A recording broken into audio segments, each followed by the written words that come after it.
right, great. Well, thank you very much. I think we should be back, and hopefully everyone's had a chance to take a very short break as we resume the second panel in our discussion, the second and final panel. But we're wrapping up with a bang, I think, on a topic that is incredibly timely and hopefully of great interest, particularly to those of us in the transmission sector, which is transmission incentives.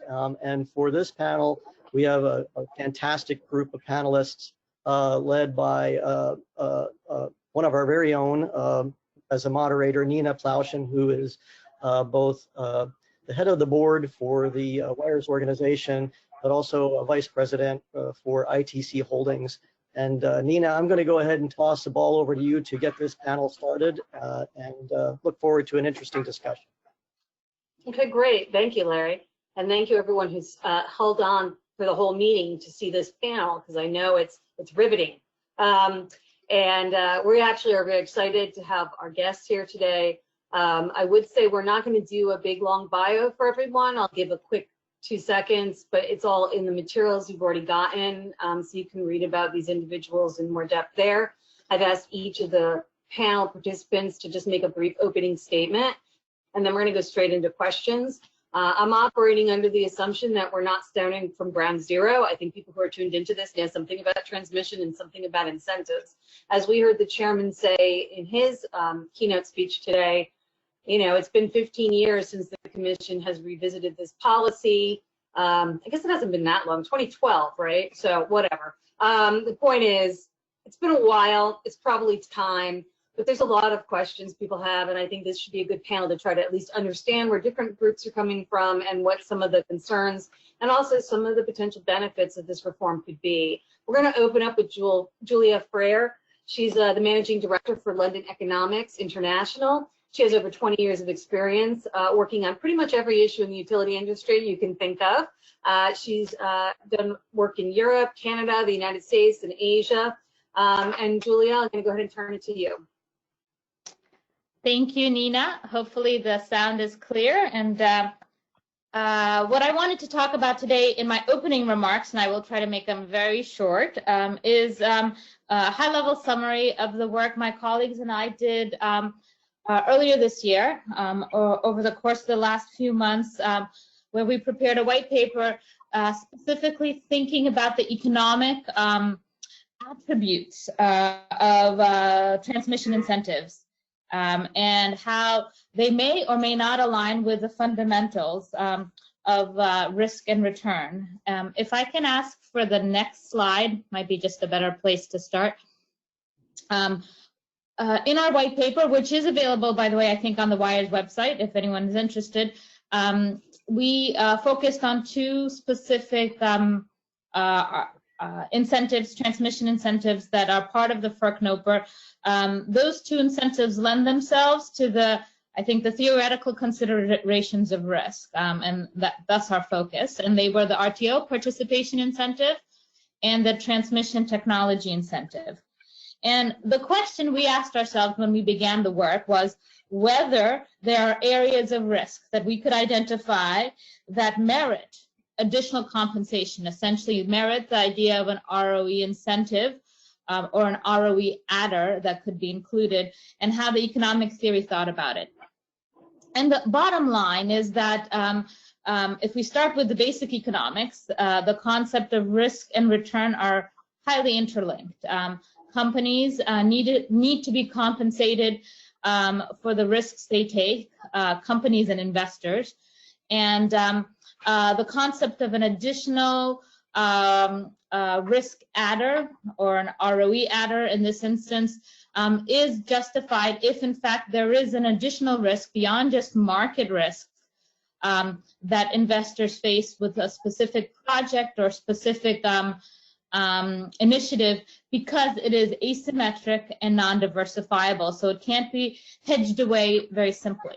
So those are the types of risks that we were looking for when we were thinking about how they may apply to transmission owners. And ultimately, the conclusion of our white paper is that there are identifiable asymmetric and non-diversifiable risks with these two areas that merit a transmission incentive policy. And I'd like to speak a little bit about each one of those. If we can go to the next slide. for the RTO participation incentive category, we identified 3 areas of risk for transmission owners operating within an RTO. The first one, and I know it's been long talked about, I think it's been discussed since the initial development of RTOs, and I think FERC Order 2000 years ago. What are the risks to transmission owners when they join an RTO? And those are well known, relinquishing control to the RTO over their operations and planning process. And I think, which we spent a bit of time in our white paper discussing, I think it's important to recognize there's a more diverse and decentralized stakeholdering process that guides planning and operations within the context of an RTO. And this is perhaps the area that I think we need to focus on or think about, because although RTOs have been around for a very long time, and many transmission owners have been members of RTOs for a long time, it doesn't mean that the risks of their participation have declined or somehow have become more hedgeable and manageable. In fact, I think that some of the stakeholder engagement processes have gotten more complex with time, as stakeholders have become more savvy, more knowledgeable, more vocal in the processes that involve planning, and more importantly, in combination with the other 2 areas of risk, which I'll talk about in a second, we've also seen additional uncertainty emerge within the RTO area for transmission owners. And that area of uncertainty is an indication of risks, and there isn't any basis to assume that that will dissipate or go away in the coming years.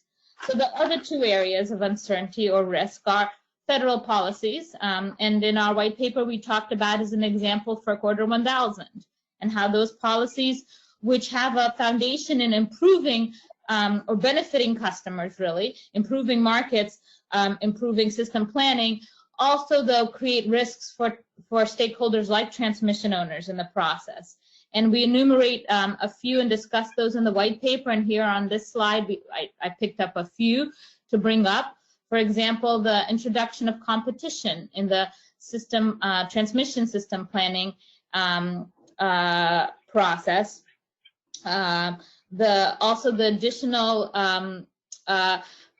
complexity that transmission owners may need to account for, because the processes themselves have become different across RTOs. There isn't a one-size-fits-all business model that's easy to navigate. And finally, there's also additional complexities arising from various rules, especially if we look at segments of planning like interregional planning. And that creates uncertainty and risks for participants like transmission owners. Finally, the 3rd area is state and local policies. And in our research, what we identified is a strong correlation, almost a visual overlap, and we have some maps in our report, between RTO footprints and local policies that are transforming the electricity ecosystem, transforming how consumers engage, what kind of supply resources are used to meet the needs of consumers, and those changes create uncertainty for transmission owners, both in terms of operating their existing assets, understanding the value that those assets produce, even modifying how they may operate those to account for those supply and demand fundamental evolutionary paths, but also in the context of transmission investment and planning, those uncertainties are definitely being taken up. I heard a discussion on the last panel from the representative from New York ISO that talked about how they're doing a lot of system planning changes to try to account for these new developments in the industry. And I know New York ISO is not the only one doing it. Other ISOs are also, RTOs are also incorporating the developments that I think are really trickling up from grassroots local policies and customer needs. And those will have a profound impact, in my opinion, at the nature of investment in the power system over the future. But right now, as we stand, there's a lot of uncertainty in how they create that impact. Whether the assets will still be as useful or more useful or less useful, whether transmission system resources could be bypassed by consumers, those are the things that we talk about. So that's the first, the RTO participation incentive. If we move on to the next slide, we also tackled in our white paper the thought behind the technology incentive. And I found this extremely fascinating because first of all and foremost, our industry right now is going through an unprecedented pace of technologically driven reformation. Maybe I use too many words here, but really it's technology and policy that's driving things and fairly quickly in a way that we have never seen in the last 2, 3, 4 decades, where we're seeing consumers engaged in the electricity sector, which they can be engaged because of technology, but we also see on the wholesale side, a lot of changes happening with technology, even with respect to transmission, which is generally considered a mature industry, but not a lot of technological opportunities. But this is where I think the Commission took the right steps to think about innovation and technology and what it could mean to consumers in terms of benefits.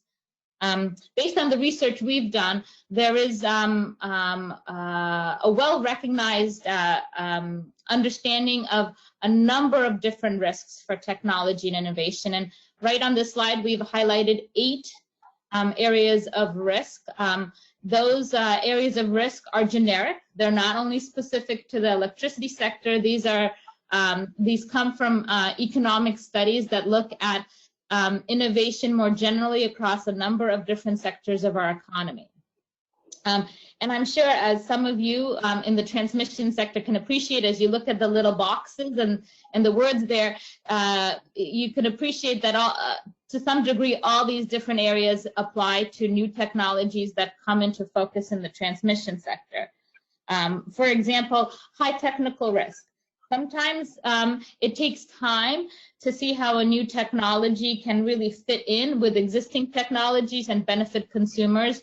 We had a little mini case study in our report that spoke about PMUs and how it took a bit of time for those to get adopted. And in fact, it took some additional support from the federal government to actually push the adoption of PMUs that have now become quite literally conventional in their use across the industry. Significant. I'm sorry, I don't want to cut you off, but if you could wrap up, because we do want to make sure we have time for questions, okay? Yeah. Yeah. So from that perspective, maybe I can finish off even on this slide. I don't need to go to the next 2 slides. So that's okay, great. Because innovation has these risks, it tends to get undersupplied, and that's what economic theory suggests would happen. But for some enabling, supportive processes, and the transmission incentives being proposed for technology, with some adjustment that we lay out in our white paper, could be exactly that type of support that could ensure that we actually have the right amount of innovation in the technology sector to support consumers and create long-run benefits that are keyed off of technological development. And I think that's it for me. Thank you, Nina. Thank you, Julia. And as Julia said, that entire document is on the WIRE's website, and I'm sure she'll be bringing more on that commentary from that report into our Q&A. Next, we're going to the Honorable Greg White. He is the Executive Director of NARUC, for those of you who do not know. He's also the Director of the National Regulatory Resources Institute. He's been the Executive Director at NARUC since 2015. And prior to that, he was on the Public Service Commission as a commissioner in Michigan from 2009 to 2015. He has a very long bio, I encourage you to read it, but go ahead. Thank you so much, Nina, and thank you, Wires, for including me in this conversation. It's an important conversation, and I know we don't have enough time to really give it justice. This is a full day's conversation, I think, on incentives. Let me just stay up front. I'm going to be speaking on my own behalf. I won't be speaking on behalf of NARUC. As you know, we have many members, 50 states plus District of Columbia and U.S. territories. They all have unique circumstances which help shape their views, and so I'll be speaking on my own behalf. And my perspective is really coming from my time at the Michigan Public Service Commission. I was at the commission for 29 years, 23 years as a staff person, and a 6-year term on the commission. As a matter of fact, it was 5 years ago today that I came off of the Michigan Commission, July 31st of 2015. And just as some opening remarks, I wanted to mention that Michigan was an early advocate for RTOs. We recognized that building generation was probably our most expensive option back in the 90s when these conversations were first really taking off. We saw there was a lot of low-cost generation in the region, and we thought if we could somehow connect to that in a cost-effective manner, it would be our lowest cost option. So we were very much advocates for the RTOs, especially early on. ITC, International Transmission Company, you know, they're a hometown team, if you will. I've always been very proud of the work that they did. Their model of non-discriminatory access and non-discriminatory pricing was what we were striving for. And so certainly we've been proud of the work that they've done, and I've always felt that we had a big role. As a matter of fact, on a little bit of a history lesson, I was the person down in the Michigan legislature when we passed our restructuring law in 2000 that was arguing for transmission rather than divestiture in generation. Most of the states, we were the last state to restructure, and most of the states had focused on generation and had required divestiture in generation. And I was arguing that if you can't get your power to the market, generation is not where the market power lie.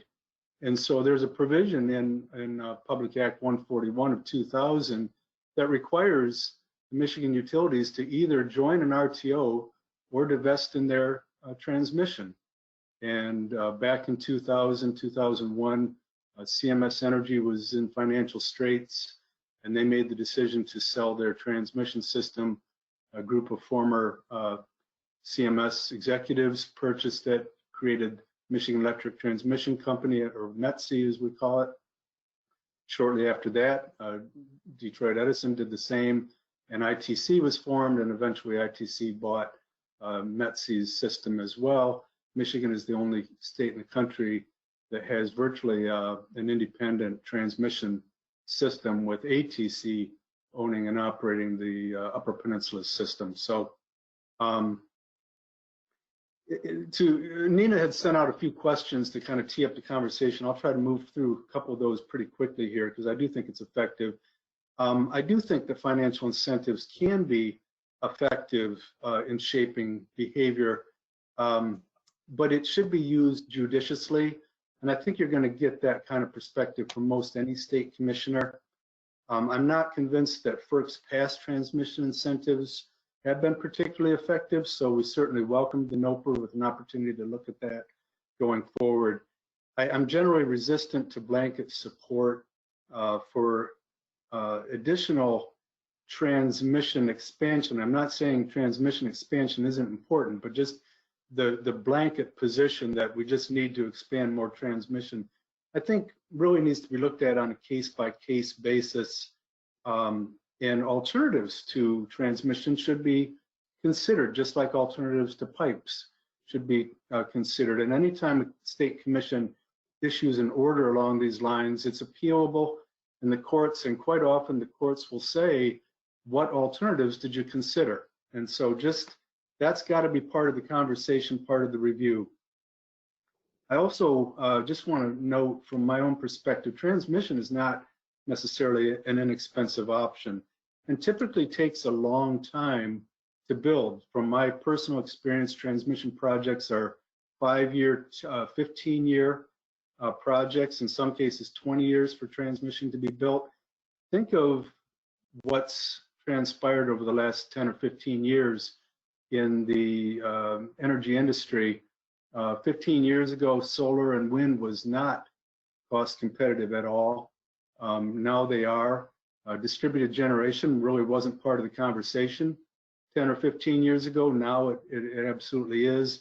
And so there are some things that I think from a state perspective need to be considered beyond just simply adding additional transmission. And I'm not saying transmission isn't good, because in many cases it is the very best option. And along those lines, there's no question that the planning has improved dramatically. It's evolved with the RTOs. Order 1000, the best part of Order 1000 from my perspective was in fact getting the planning processes more robust, more granular, and that's certainly, like I say, has evolved over time. And so I do think that prudently planned transmission can benefit consumers, but I'm not convinced that the FERC and the RTOs always consider the total cost of delivered power when they're considering some of these incentives. And so I just think that needs to be part of the conversation. And then the final point I'll just make in regards to the RTO adder, you know, some states actually require RTO membership, and so when you're rewarding with an adder, that requirement, I'm not convinced that it makes sense, because they would be joining an RTO regardless. And I know Commissioner Glick noted in his comments on the NOPR that transmission owners are unlikely to leave an RTO whether or not they have an incentive to stay in the RTO. So I'm not convinced that the RTO adder makes an awful lot of sense. Let me leave it there and pass it on to Julien and look forward to questions. Thank you. Thank you. Okay, Julien. Julien's Managing Director of American Equity Research at Bank of America. Many of us know him from his prior position also at UBS. He covers electric utilities and publishes prolifically. Most of you have probably read something he's written. So hopefully you are all familiar with him. Julien? Hey, good morning. Thank you. Thank you, Nina. Thank you, everyone. Hopefully you guys can hear me okay. I apologize if you can't. So I'm using my cell phone here. So thank you guys. Appreciate the time. So here's a couple comments. And again, at the outset, we publish daily. If you guys don't get it, ping me an email, etc. We deal with many of your companies, I'm sure. So listen, at the outset, I'm going to try to tailor it around incentives, but there's so many other things that you want to hit that I'm going to try to focus it there through the lens at least. But at the outset, let's just start with this. Just to understand a parameter in which to think about the space. And that is understand that people's historical understandings of how to establish ROE are upside down. Understand that equities as an investment are completely disconnected from risk-free rates, whether you want to use a 10-year or 30-year bond or whatever, disconnected from corporate bond rates and yields. So when you think about establishing ROEs in this environment, it's exceptionally upside down, and I cannot understate that, right? Utilities, despite everything we talk about acceleration, despite the Biden plan, despite everything, are at a 30-year relative low. We are looking at utility valuations that are the worst in 30 years, that mirror the 2000 tech bubble at its lows. And this is in contrast, and I want to encourage you to think about this, as you think about establishing cost equity, to clean tech industry trading at the highest multiples, i.e. lowest cost of capital they've ever traded.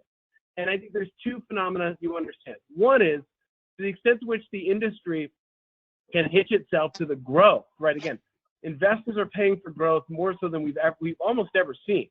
So to the extent to which the investors can hitch themselves to growth, the growth dynamic is a more important factor now in setting cost of capital than we've seen in recent memory. That's very important. Separately, the question is, how does the industry tie itself to this trend? I think is a separate one in terms of seeing a reacceleration in spend, right? The deceleration in spend potentially going on drives higher the cost in capital for the space. That's very important. And so I think folks should need to think about that. But separately, let me make the point here about consistency. If I were to leave one word with you all, it's consistency, because what I see clearly in between the equities and investments out there is those companies that offer consistency in this kind of environment trade and have the lowest cost of capital by far, right?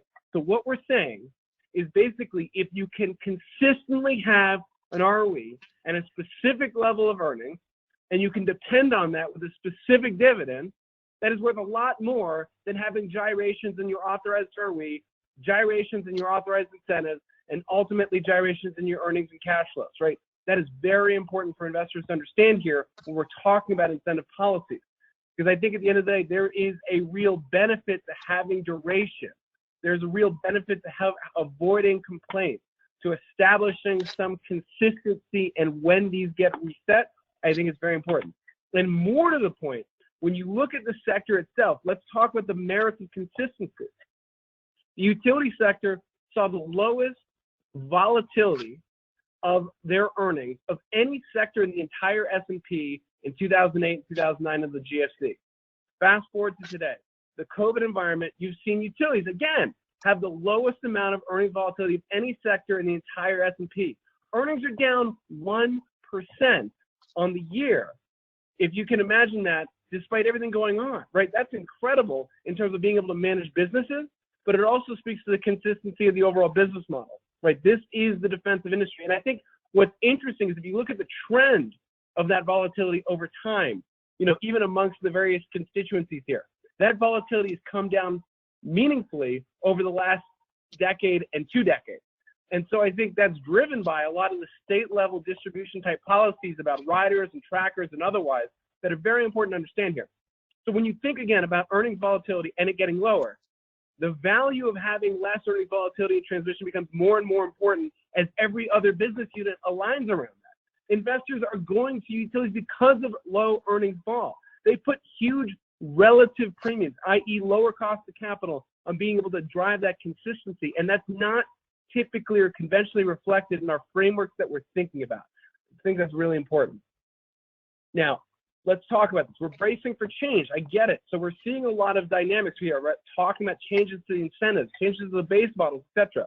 I just encourage, we cannot, or rather, you can, but you risk raising the overall cost of capital by continuing to revisit policies and driving real gyrations. I'm not saying you can't evaluate policies and implement them gradually, but it's critical to maintain the consistency in the business model, because that's what these companies lack, to the extent to which they're seeing gyrations in even having conversations about what we're going to change these ROEs to in an instant overnight is a problem in and of itself, right? And so I think that's a really important nuance. The other one, let's talk more specifically about these incentives, and then I'll get off this. And I have one last point. The point is, listen, what do you want to incentivize? Companies are increasingly incentivized to go back to lower risk projects. Companies have learned their lesson. They want to be low volatility. So why would I invest in projects that have delay risk? Why would I invest in projects that otherwise might have permitting risk when it comes to just being able to get things done? So again, on the margin, that's de-emphasizing transmission. You're actually seeing it, right? You want to go towards distribution. You want to go towards bite-sized transmission. You don't want to take the risk. I can list a litany of examples of this. But the point is, investors are really quite clear in how they value high-risk projects, or how they devalue high-risk, large, long distances, high capital costs, etc. Right? Any variable you want, any factor you want to look at it, we'll talk about it. But that's the underlying point: is that you want to incentivize large projects one way or another. And I think the other point that's very clear is technology. These companies are low risk. They're risk averse, and therefore they're not going to be putting money into tech, right? And if you're not going to be putting money into research and development, then yeah, as a conceptual framework and matter, you should be incentivizing that activity, that in and of itself, right? So I think those are the two parameters for incentives that matter. I think the RTO piece is clear cut that there is value to it. I think the value needs to be consistent and not be open for question. And I think the value, you know, through the EIM or otherwise, I think is only reiterated in terms of the value today as it was 20 years ago. Final point, bigger picture. I'm just going to throw it out there, if I can quickly, not incentive related, but I do want to throw this out there because so many folks in our space are so focused on emerging technology. And I will leave you with that because I think it's highly important to the transmission investment thesis. And that is simply that we need to begin thinking long-term, because that's what transmission requires, about what hydrogen, when you combine the electrification of the grid towards renewables, and now you start talking about effectively doubling the size of renewables to feed the entire transportation network over time. And I think that is within the realm and lifespan of transmission assets that we're looking at developing. You need to start thinking about what that means for your planning considerations. And I know it's very early, but I think we have to interject that conversation here because it's happening in every other energy orbit around us. And frankly, to that extent, how are you going to, how do you see a hydrogen world evolving? Is it a midstream industry? Do you do things and then send it on electricity, right? I mean, it's an open question. And again, we've seen these tensions between gas, you know, gas by wire or gas midstream itself, right? But I think practically speaking, in a world in which pipelines are disincentivized, and frankly, you cannot execute effectively on new pipes today, again, argues all the more for why you would argue for transmission planning to be central to how you think about a distributed or centralized hydrogen economy 30, 40 years from now. But again, that's going to start in the next decade. And so I throw that out there as my big picture thought for you all. Take it or leave it. Nina, back to you. Well, thanks, Julien. You had your coffee this morning, huh? You're all amped up. All right, let's get to it. All right, so the first question I want to ask is this. When the Chairman Chatterjee spoke this morning, he talked about the fact that the new framework that the Commission is putting forward for incentives is moving away from trying to evaluate risk and instead shifting to looking at benefits. And specifically, his comment was that we want to align the incentives so we're encouraging people to build things that have the most benefits, not necessarily the things that are the most risky. I wonder if, personally, if those two things are one and the same, because it does seem as though bigger projects have more benefits, et cetera, and they tend to be more risky. But putting that aside, let me ask you, is this new approach more likely to generate more transmission investment than the old approach? And also, do investors see utilities as a high risk activity to begin with? I mean, is risk really what we're talking about, or are we just talking about how we want to direct capital as opposed to actual risk? And I'll ask Julia first, and then others can chime in. So when I first read the FERC NOPR, and that set the groundwork for this idea of repositioning the incentives around benefits, the initial thought came to my head that, well, I understand that in every RTO and frankly in every non-RTO element across the US, when we do integrated resource planning in those other situations, benefits, a cost benefit framework is already used. Benefits are already being applied to actually choose among various options the best projects, the most beneficial projects, to reject projects that don't appear to have credible levels of expected benefit to ratepayers. So I felt like this is an interesting perspective, but not necessarily one that is untapped or left bare, because benefit analysis is already part of the mainstream in the transmission sector. So in some ways, I questioned whether this refocus on benefits would actually create unintended conflicts between what ISOs, RTOs, and utilities already doing to choose between projects, evaluate, as Greg mentioned, non-transmission alternatives side by side with transmission alternatives. That's already happening to some degree inside these cost-benefit frameworks. So I kind of urged personally, I think it's really important to, when we think about investment, to really go back and think about the risk-return paradigm, because that's what's driving, as Julien mentioned, capital markets and where they want to put their funds in the future. So I'll stop there. Okay, Julien, what do you have to say? Yeah, I mean, let me start at the outset. I think this point is important, and that is, listen, there's not a lack of capital. With interest rates where they are, there's a lot of capital out there. Let's not debate that. But I think your point, the point that you're making is, yes, there's in fact a lot of capital flowing out there. How do you get it back to the utility sector, and specifically transmission? Listen, I think the point about de-risking the sector and aligning with, you know, the most benefits, the trick is, how do you align the planning process to minimize, you know, uncertainty, if you will, across who's ultimately going to be developing projects, et cetera, right? Like, I want to like unpack that a little bit, and I want to stress that the FERC 1000 analogy of competitive projects and the mess that has been, right, if you want to call it that, in terms of the iterations and the uncertainty of any project awards, certainly it led to very low-cost projects, potentially most beneficial, because I don't want to judge the merits of it per se, but I do want to stress that underlying that, I think, is an inability to predict capital. And I think that's more important at the end of the day, especially if you're going to talk about scaling something like this up, where now you have inability to know what project you're working on.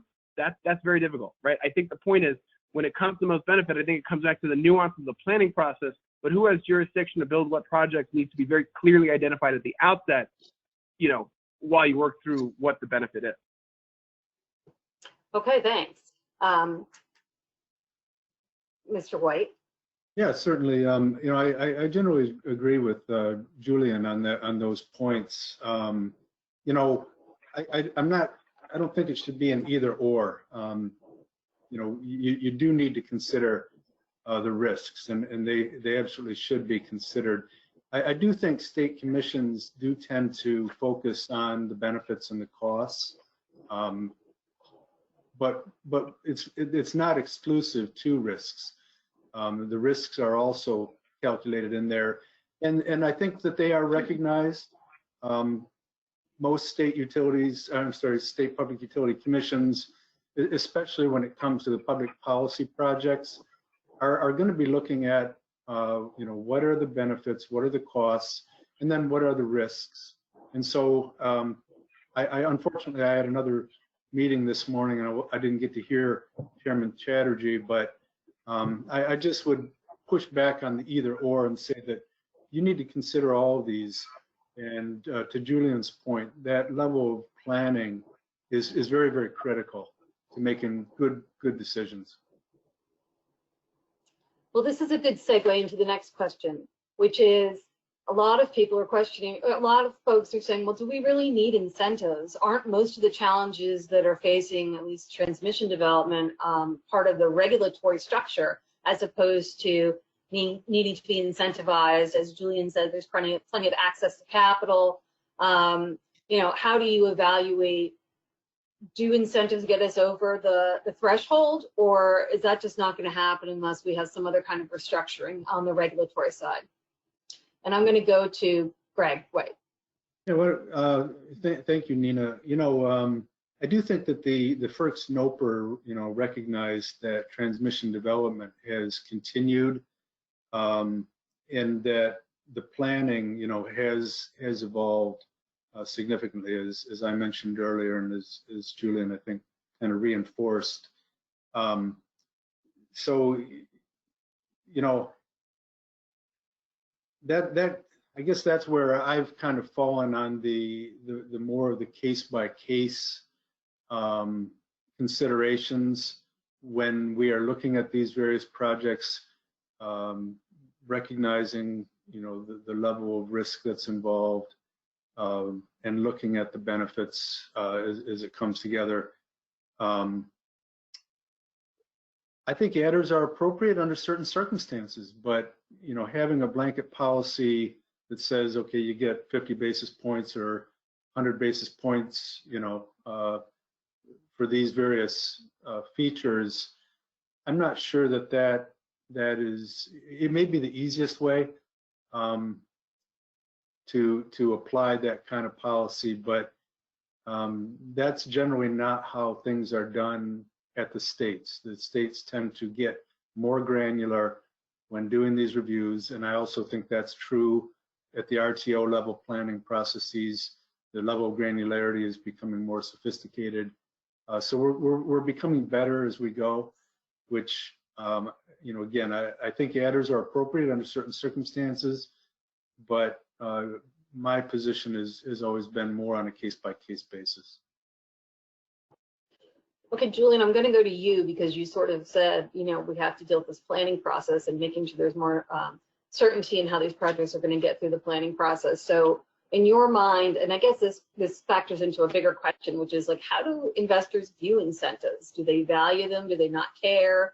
I mean, I know we care a lot about base ROE based on your earlier comments, but I guess I'm trying to see how that fits in with my question about regulatory structure.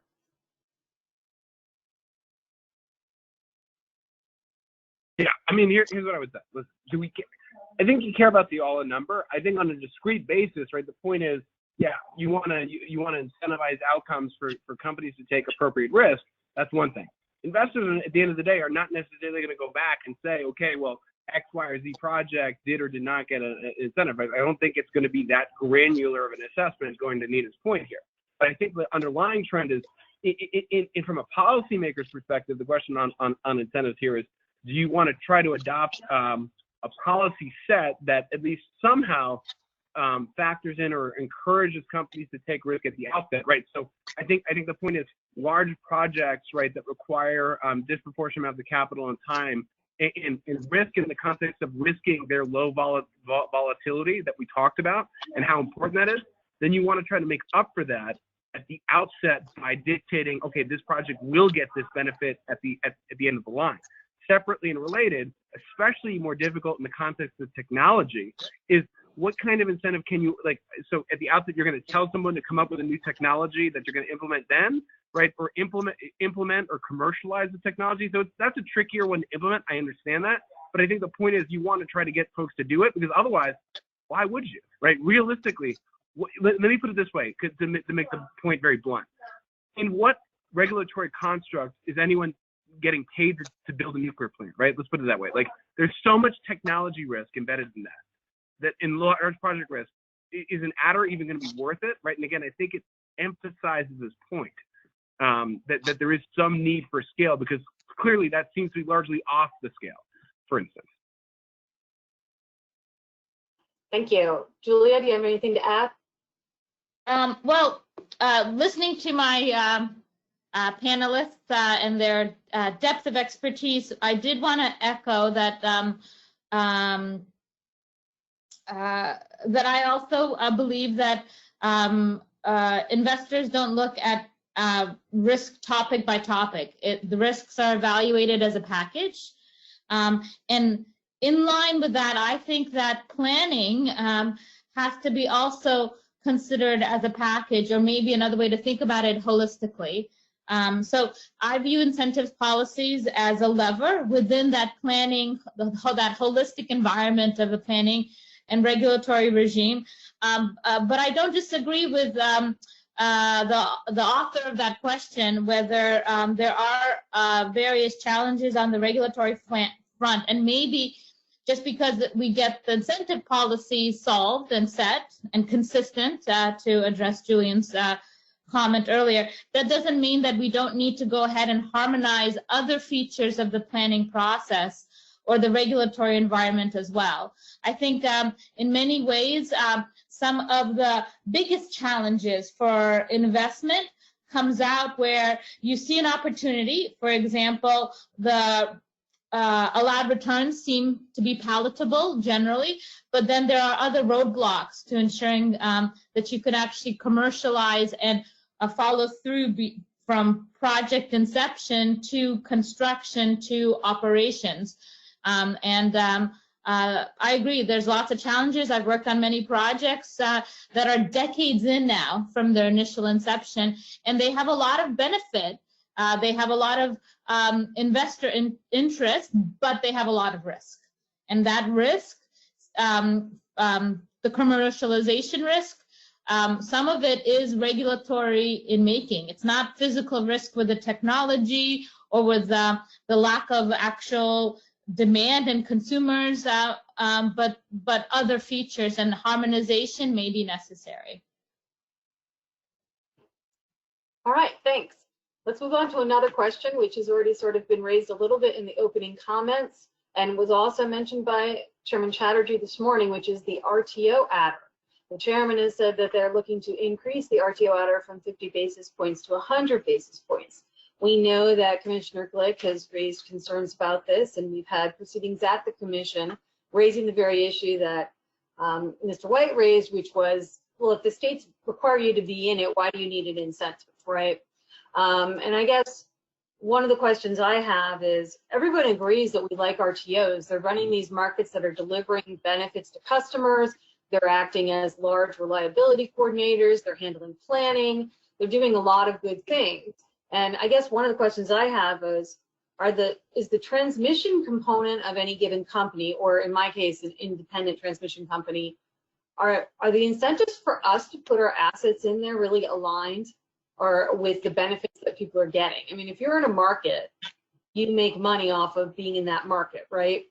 But if you own transmission and you turn your assets over to the transmission authorities under the RTO, you're not really being rewarded by the market or anything else for that. You're doing that because, you know, it's good policy and it'll help you with your planning, right?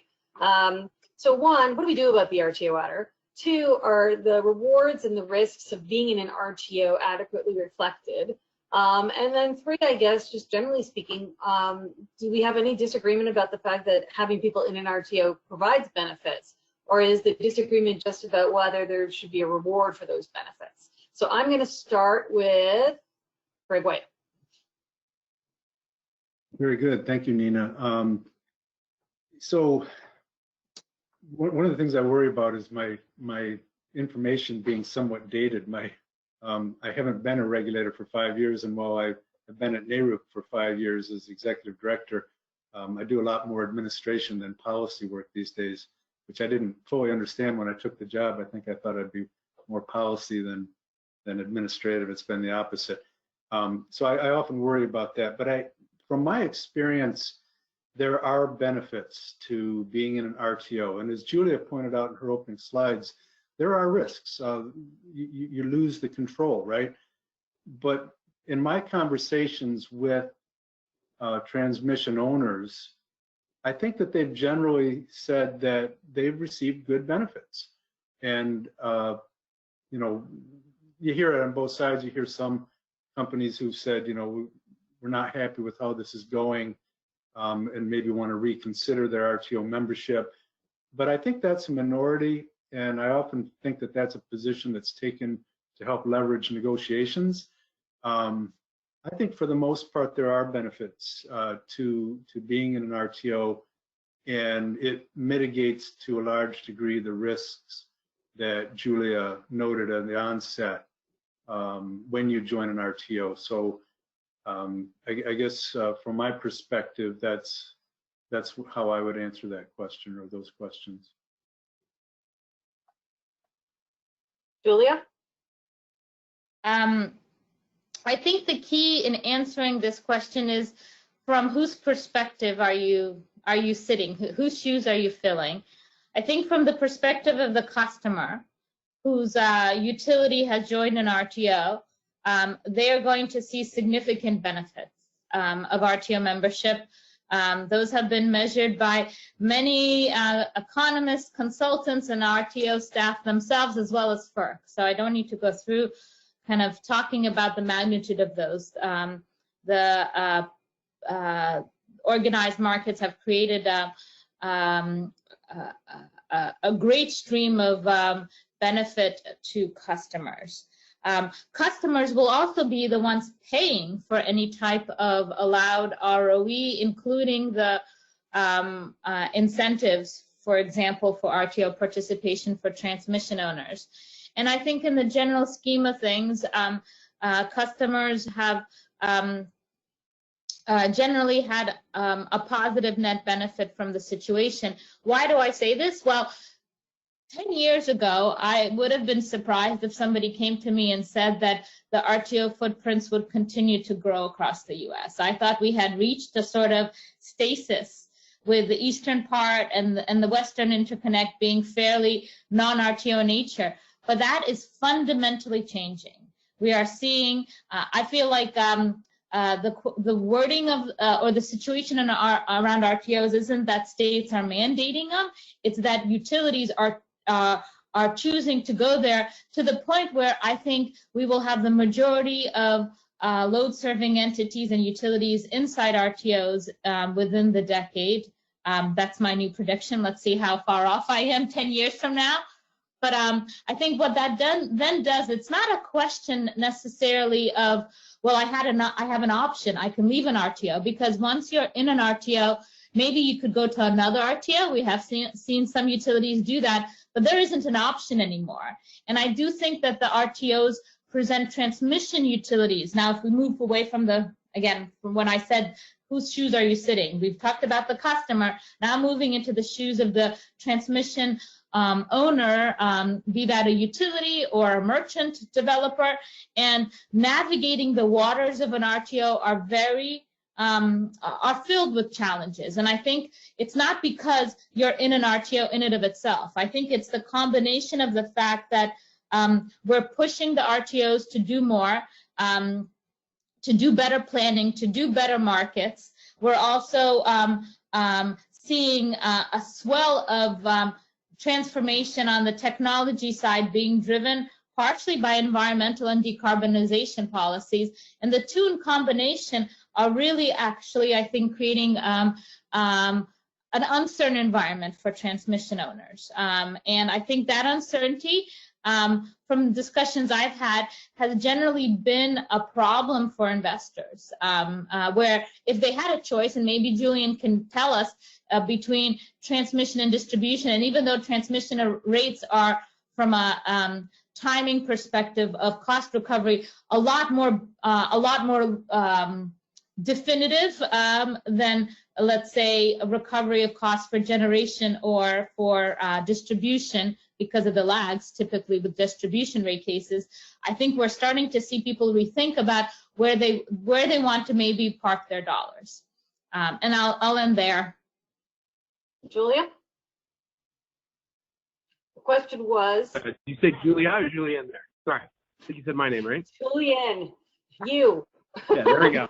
All right, cool. So a couple points I'll bring up here. First one, just coming back to your point about transmission versus distribution. I think, it's not clear cut, right? Like if you look, I think it depends on how much of that premium you're getting in return in exchange for buying these assets. Yes, I think to a certain extent there's clarity on the recovery mechanism.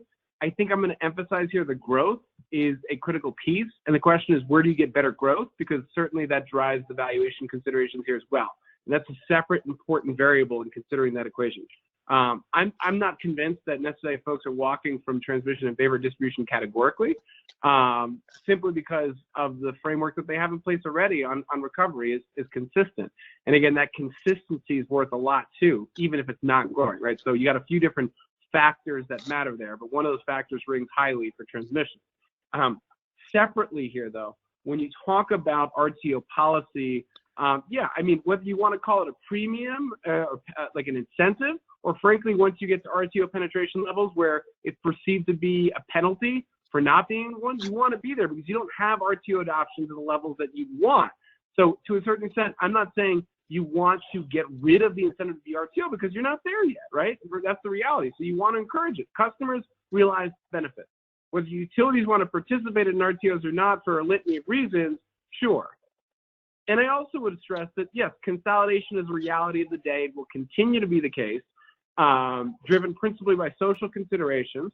But yeah, consolidation should also help drive towards adoption of these bigger markets, and that too. But again, all of that is not going to happen tomorrow. And I think having a premium or penalty, however you want to think about it at the end of the day, is the right answer if you want to encourage widespread customer, benefits, right? Or said differently, let's put it this way. Is the cost of encouraging transmission assets to be an RTO higher by any means of the benefits, that's no question, no contest as far as I'm concerned. And so that's why I think it's a pretty clear-cut policy from my perspective. And even more to the point, I think the investor dialogue remains an assumption that, well, why wouldn't you be trying to argue towards this, right? I think in so many cases that creates an investor pressure point with that incentive that creates the dialogue about why not, which is, I think, ultimately what you want. And again, the why not comes from the customers too. So I'll leave it there. All right, we're at time, but I'm going to go ahead and ask a closeout question because I think it's very important to this. Julian's like, I have to go. This is very important to this topic, which is about cost. I mean, really, a lot of the opposition we see to incentives says because customers don't want to pay additional money. And so for a closeout question, is the cost to customers associated with incentives material? Do investors feel that the economic value of incentives, or even sort of the philosophical value of incentives, does that have a value? And beyond that, are we running a risk by having incentives that we will create barriers either in the siting process or in the RTO approval process so people won't necessarily be as supportive of projects? So now it's kind of wide open. And I'm going to go first to Julien, seeing as I don't think I've called on him first yet. So Julien, you're up. I like batting one. So let's put it this way. I think the critical point to understand and bifurcate in your mind here is understand that discrete investors view things on a blended basis, right? You're talking about companies, investors who are looking at things order of magnitude and tens of billions of dollars at a time, right? We're not talking about discrete projects, right? For the most part, when you're talking about equity investors. The point is that gets filtered through the decision-making process of the companies, right? That's the core point. There's a factor exposure that the companies need to take into account when they make their precise decision-making. My point is that there is a clear incentive to have these incentives because those dialogues get filtered in, right? Yes, you get a weighted average benefit on your ROE, sure, check the box. That's not the point I think that Nina's bringing up here. And I think that point needs to be that the incentives created by investors to have to go towards an RTO, or frankly to avoid risk, which is more of the underlying point of incentives, that pressure, you need to have an offsetting pressure point because that pressure feels pretty acute, especially in this environment. It's not like the pressure to avoid risk is laying off. As the sector continues to de-risk over time, true statement, then you have less and less incentive, keyword, to pursue risky projects, whether it's technology or whether it's planning oriented, et cetera. And that's why it matters. And it's not about investors, it's about companies feeling the heat from investors and making those decisions. Thank you. That was a good answer. I approve. Okay, Julia, what do you have? So I won't touch the investor side of things. I'll touch maybe the consumer side of things. I think that the consumers generally are not focused on just transmission costs alone. I think consumers see the totality of the utility bill, and I do think it's incumbent upon policymakers to really understand that. And to understand the components of that total utility bill, and to ensure that consumers are getting a consistent and reasonably priced service from that whole comprehensive perspective. So it's not just transmission; it's the entire set of services that provide them with the ability to turn on the light switch in their house. And for that reason, I do think it's worthwhile to have regulators who come in there and take a look at the overall rate burden to consumers and judge whether it's reasonable or not across that entirety of dimension.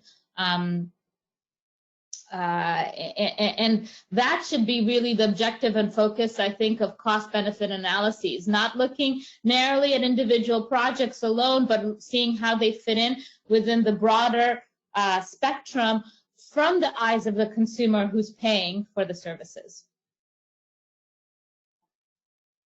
Thank you. Mr. White? Certainly. Like Julia, I'm not going to go into the investor side. I think Julien does an outstanding job at helping to characterize that, and also like Julia, I think that the costs are very, very important to customers. Costs are important to states. States are competitive. Electric rates, energy rates are a critical component of attracting investment in a state, attracting manufacturing. Michigan having been being a manufacturing state, we were constantly reminded of the importance of cost to customers. And then in the question of barriers, again, I don't want to cast a pall on incentives generally, but I do think some of the barriers that we're seeing are more related to the planning side. We need to just continue to improve our planning processes, but also on the cost allocation. I think early on, at least, cost allocation was not very, robust. It tended to be a one-size-fits-all, which I think is when you saw some of the pushback from Order 1000 was, are the costs being allocated appropriately? I was not convinced when I was a utility regulator that FERC was doing the level of analysis that they were capable of. I think they just kind of punted on it and said, socialize the costs. It's too complex to do that kind of granular allocation. And I think that ignored a lot of the tools that were available. And I think as has been pointed out in comments on the FERC NOPR, that the RTOs and the planning process has developed outstanding models. And I think if we continue to focus on cost allocation and planning, that's going to have a bigger impact on reducing the barriers than just simply having a series of adders. So that would be my remarks. Thank you. Larry's trying to cut me off, so I'm just gonna close with one comment because we don't have any actual utilities on the panel, which is I think that from a developer point of view, it is sometimes not fully recognize all of the benefits that the project is giving to customers. And in addition, the costs are amortized over a wide footprint over, usually 40 years. And, so I think that people are very focused on, well, we're getting all this great low cost generation now, and that's great, but the only way to get that is to build the transmission. And so I do think you need to look at the two as a package. Okay, Larry, I'm done. Well, thanks, Nina. And I said this was going to be a great panel to close out the session with, and you guys did not disappoint. And Julien, thank you for having that double espresso before you started your remarks. This was a great session. This was a great panel. I want to thank all of you, and I want to thank all of the other panelists and participants who helped make this such a terrific session.